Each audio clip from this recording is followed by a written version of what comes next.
എത്ര തൊഴുതിട്ടും മതി വരുന്നില്ലല്ലോ അച്ഛ ഈ പൊന്നുമോൾക്ക്.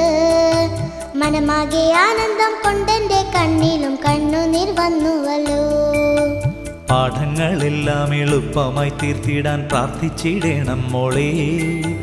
വ്യാധികളൊന്നും വരുത്തല്ലേ എന്നും നീ തൊഴുതു പറഞ്ഞിടണം.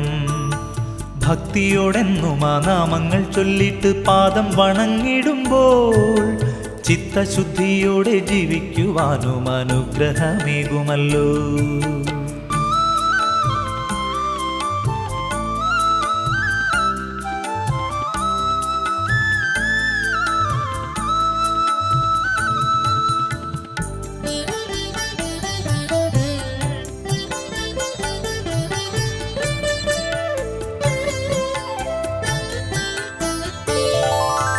ഏട്ടനെ പോലെന്റെ കൂട്ടിനായി വന്നിടാൻ ശ്രീമുരു